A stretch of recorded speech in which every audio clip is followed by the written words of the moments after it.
Dr. Heidegger's Experiment by Nathaniel Hawthorne. That very singular man, old Dr. Heidegger, once invited 4 venerable friends to meet him in his study. There were 3 white-bearded gentlemen, Mr. Medbourne, Colonel Killigrew, and Mr. Gascoigne, and a withered gentlewoman whose name was the Widow Wycherley. They were all melancholy old creatures who had been unfortunate in life, and whose greatest misfortune it was that they were not long ago in their graves. Mr. Medbourne, in the vigour of his age, had been a prosperous merchant, but had lost his all by a frantic speculation, and was now little better than a mendicant. Colonel Killigrew had wasted his best years and his health and substance in the pursuit of sinful pleasures, which had given birth to a brood of pains, such as gout and divers other torments of his soul and body. Mr. Gascoigne was a ruined politician, a man of evil fame, or at least had been so, till time had buried him from the knowledge of the present generation and made him obscure instead of infamous. As for the Widow Wycherley, tradition tells us that she was a great beauty in her day, but for a long while past she had lived in deep seclusion on account of certain scandalous stories which had prejudiced the gentry of the town against her. It is a circumstance worth mentioning that each of these 3 old gentlemen, Mr. Medbourne, Colonel Killigrew, and Mr. Gascoigne, were early lovers of the Widow Wycherley, and had once been on the point of cutting each other's throats for her sake. And before proceeding further, I will merely hint that Dr. Heidegger and all his 4 guests were sometimes thought to be a little beside themselves, as is not infrequently the case with old people when worried either by present troubles or woeful recollections. "My dear old friends," said Dr. Heidegger, motioning them to be seated, "I am desirous of your assistance in one of those little experiments with which I amuse myself here in my study." If all stories were true, Dr. Heidegger's study must have been a very curious place. It was a dim, old-fashioned chamber, festooned with cobwebs and besprinkled with antique dust. Around the walls stood several oaken bookcases, the lower shelves of which were filled with rows of gigantic folios and black-letter quartos, and the upper with little parchment-covered duodecimos. Over the central bookcase was a bronze bust of Hippocrates, with which, according to some authorities, Dr. Heidegger was accustomed to hold consultations in all difficult cases of his practice. In the obscurest corner of the room stood a tall and narrow oaken closet, with its door ajar, within which doubtfully appeared a skeleton. Between 2 of the bookcases hung a looking-glass, presenting its high and dusty plate within a tarnished gilt frame. Among many wonderful stories related of this mirror, it was fabled that the spirits of all the doctor's deceased patients dwelt within its verge, and would stare him in the face whenever he looked thitherward. The opposite side of the chamber was ornamented with a full-length portrait of a young lady, arrayed in faded magnificence of silk, satin, and brocade, and with a visage as faded as her dress. Above half a century ago, Dr. Heidegger had been on the point of marriage to this young lady, but being affected with some slight disorder, she had swallowed one of her lover's prescriptions and died on the bridal evening. The greatest curiosity of the study remained to be mentioned. It was a ponderous folio volume bound in black leather with massive silver clasps. There were no letters on the back, and nobody could tell the title of the book, but it was well known to be a book of magic, and once, when a chambermaid had lifted it, merely to brush away the dust, the skeleton had rattled in its closet, the picture of the young lady had stepped 1 foot upon the floor, and several ghastly faces had peeped forth from the mirror, while the brazen head of Hippocrates frowned and said, "Forbear." Such was Dr. Heidegger's study. On the summer afternoon of our tale, a small round table, as black as ebony, stood in the centre of the room, sustaining a cut-glass vase of beautiful form and elaborate workmanship. The sunshine came through the window between the heavy festoons of 2 faded damask curtains, and fell directly across this vase, so that a mild splendour was reflected from it on the ashen visages of the 5 old people who sat around. 4 champagne glasses were also on the table. "My dear old friends," repeated Dr. Heidegger, "may I reckon on your aid in performing an exceedingly curious experiment?" Now, Dr. Heidegger was a very strange old gentleman, whose eccentricity had become the nucleus of 1,000 fantastic stories. Some of these fables, to my shame be it spoken, might possibly be traced back to mine own voracious self, and if any passages of the present tale should startle the listener's faith, I must be content to bear the stigma of a fiction-monger.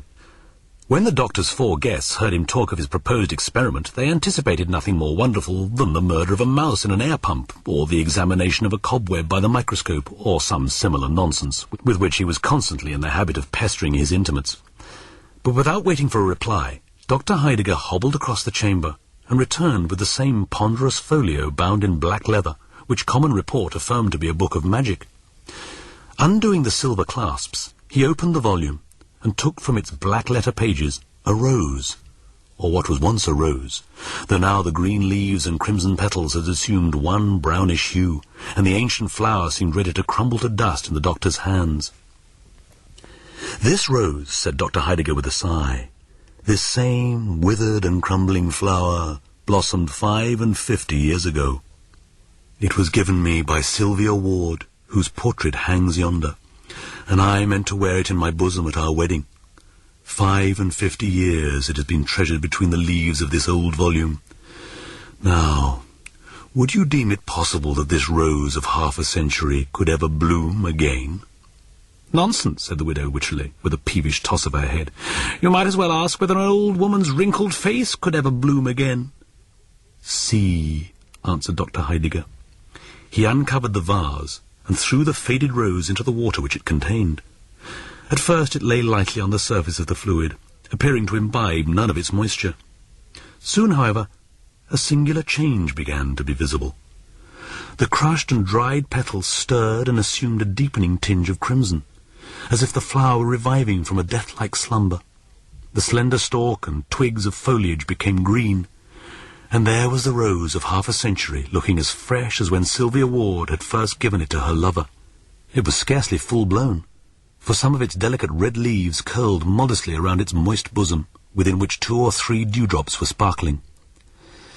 "That is certainly a very pretty deception," said the doctor's friends, carelessly, however, for they had witnessed greater miracles at a conjurer's show. "Pray, how was it effected?" "Did you never hear of the Fountain of Youth?" asked Dr. Heidegger, "which Ponce de Leon, the Spanish adventurer, went in search of 2 or 3 centuries ago?"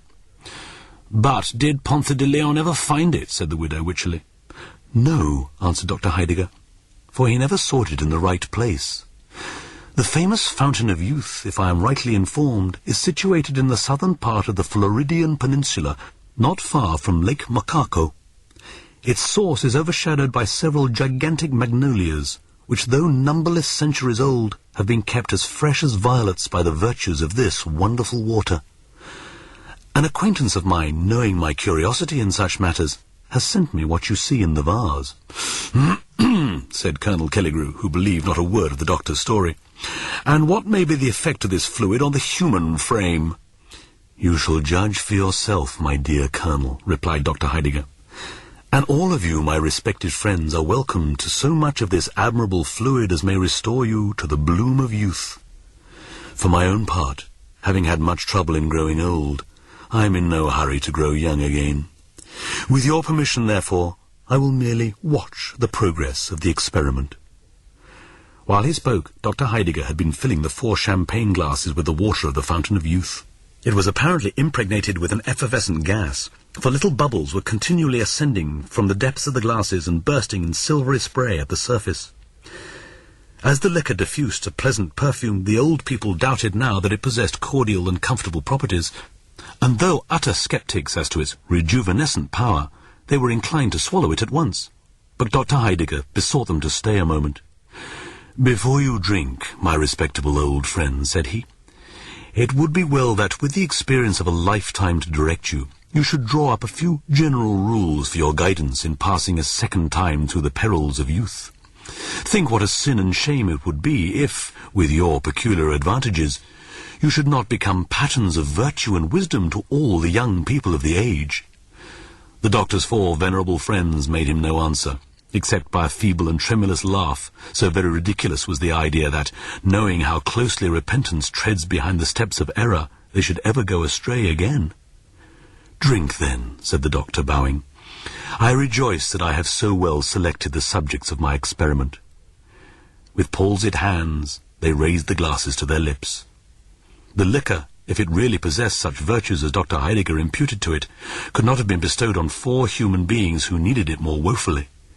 They looked as if they had never known what youth or pleasure was, but had been the offspring of nature's dotage, and always the grey, decrepit, sapless, miserable creatures who now sat stooping round the doctor's table, without life enough in their souls or bodies to be animated even by the prospect of growing young again. They drank off the water and replaced their glasses on the table. Assuredly there was an almost immediate improvement in the aspect of the party, not unlike what might have been produced by a glass of generous wine, together with a sudden glow of cheerful sunshine brightening over all their visages at once. There was a healthful suffusion on their cheeks instead of the ashen hue that had made them look so corpse-like. They gazed at one another and fancied that some magic power had really begun to smooth away the deep and sad inscriptions which Father Time had been so long engraving on their brows. The widow Wycherley adjusted her cap, for she felt almost like a woman again. "Give us more of this wondrous water," cried they eagerly. "We are younger, but we are still too old. Quick, give us more." "Patience, patience," quoth Dr. Heidegger, who sat watching the experiment with philosophic coolness. "You have been a long time growing old. Surely you might be content to grow young in half an hour.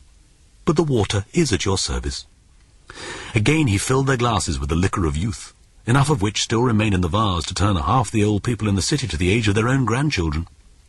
While the bubbles were yet sparkling on the brim, the doctor's 4 guests snatched their glasses from the table and swallowed the contents at a single gulp. Was it delusion? Even while the draught was passing down their throats, it seemed to have wrought a change on their whole systems. Their eyes grew clear and bright. A dark shade deepened among their silvery locks, and they sat around the table, 3 gentlemen of middle age, and a woman hardly beyond her buxom prime. "My dear widow, you are charming," cried Colonel Killigrew, whose eyes had been fixed upon her face, while the shadows of age were flitting from it like darkness from the crimson daybreak. The fair widow knew of old that Colonel Killigrew's compliments were not always measured by sober truth, so she started up and ran to the mirror, still dreading that the ugly visage of an old woman would meet her gaze. Meanwhile, the 3 gentlemen behaved in such a manner as proved that the water of the Fountain of Youth possessed some intoxicating qualities, unless indeed their exhilaration of spirits were merely a lightsome dizziness caused by the sudden removal of the weight of years. Mr. Gascoigne's mind seemed to run on political topics, but whether relating to the past, present, or future could not easily be determined, since the same ideas and phrases have been in vogue these 50 years. Now he rattled forth full-throated sentences about patriotism, national glory, and the people's right. Now he muttered some perilous stuff or other in a sly and doubtful whisper, so cautiously that even his own conscience could scarcely catch the secret. And now again he spoke in measured accents and a deeply deferential tone, as if a royal ear were listening to his well-turned periods. Colonel Killigrew all this time had been trolling forth a jolly bottle song and ringing his glass in symphony with the chorus, while his eyes wandered toward the buxom figure of Widow Wycherley. On the other side of the table, Mr. Medbourne was involved in a calculation of dollars and cents, with which was strangely intermingled a project for supplying the East Indies with ice by harnessing a team of whales to the polar icebergs. As for the Widow Wycherley, she stood before the mirror, curtsying and simpering to her own image, and greeting it as the friend whom she loved better than all the world beside. She thrust her face close to the glass to see whether some long-remembered wrinkle or crow's foot had indeed vanished. She examined whether the snow had so entirely melted from her hair that the venerable cap could be safely thrown aside. At last, turning briskly away, she came with a sort of dancing step to the table. "My dear old doctor," cried she, "pray favour me with another glass." "Certainly, my dear madam, certainly," replied the complacent doctor. "See, I have already filled the glasses." There in fact stood the 4 glasses, brim full of this wonderful water, the delicate spray of which, as it effervesced from the surface, resembled the tremulous glitter of diamonds. It was now so nearly sunset that the chamber had grown duskier than ever, but a mild and moonlike splendour gleamed from within the vase, and rested alike on the 4 guests and on the doctor's venerable figure. He sat in a high-backed, elaborately carved oaken armchair, with a grey dignity of aspect that might have well befitted that very Father Time whose power had never been disputed, save by this fortunate company. Even while quaffing the 3rd draught of the Fountain of Youth, they were almost awed by the expression of his mysterious visage. But the next moment, the exhilarating gush of young life shot through their veins. They were now in the happy prime of youth. Age, with its miserable train of cares and sorrows and diseases, was remembered only as the trouble of a dream from which they had joyously awoke. The fresh gloss of the soul, so early lost, and without which the world's successive scenes had been but a gallery of faded pictures, again threw its enchantment over all their prospects. They felt like new created beings in a new created universe. "We are young! We are young!" they cried exultingly. Youth, like the extremity of age, had effaced the strongly marked characteristics of middle life, and mutually assimilated them all. They were a group of merry youngsters, almost maddened with the exuberant frolicsomeness of their years. The most singular effect of their gaiety was an impulse to mock the infirmity and decrepitude of which they had so lately been the victims. They laughed loudly at their old-fashioned attire, the wide-skirted coats and flapped waistcoats of the young men, and the ancient cap and gown of the blooming girl. One limped across the floor like a gouty grandfather. One set a pair of spectacles astride of his nose and pretended to pore over the black-letter pages of the Book of Magic. A third seated himself in an armchair and strove to imitate the venerable dignity of Dr. Heidegger. They all shouted mirthfully and leapt about the room. The widow Wycherley, if so fresh a damsel could be called a widow, tripped up to the doctor's chair with a mischievous merriment in her rosy face. "Doctor, you dear old soul," cried she, "get up and dance with me." And then the four young people laughed louder than ever to think what a queer figure the poor old doctor would cut. "Pray excuse me," answered the doctor quietly. "I am old and rheumatic, and my dancing days were over long ago. But either of these gay young gentlemen will be glad of so pretty a partner." "Dance with me, Clara," cried Colonel Killigrew. "No, I will be her partner," shouted Mr. Gascoigne. "She promised me her hand 50 years ago," exclaimed Mr. Medbourne. They all gathered around her. One caught both her hands in his passionate grasp, another threw his arm about her waist. The third buried his hand among the glossy curls that clustered beneath the widow's cap. Blushing, panting, struggling, chiding, laughing, her warm breath fanning each of their faces by turns, she strove to disengage herself, yet still remained in their triple embrace. Never was there a livelier picture of youthful rivalship, with bewitching beauty for the prize. Yet, by a strange deception, owing to the duskiness of the chamber and the antique dresses which they still wore, the tall mirror is said to have reflected the figures of 3 old, grey, withered grandsires, ridiculously contending for the skinny ugliness of a shrivelled grandam. But they were young. Their burning passions proved them so. Inflamed to madness by the coquetry of the girl-widow, who neither granted nor quite withheld her favours, the 3 rivals began to interchange threatening glances. Still keeping hold of the fair prize, they grappled fiercely at one another's throats. As they struggled to and fro, the table was overturned, and the vase dashed into 1,000 fragments. The precious water of youth flowed in a bright stream across the floor, moistening the wings of a butterfly, which, grown old in the decline of summer, had alighted there to die. The insect fluttered lightly through the chamber and settled on the snowy head of Dr. Heidegger. "Come, come, gentlemen, come, Madam Wycherley," exclaimed the doctor. "I really must protest against this riot."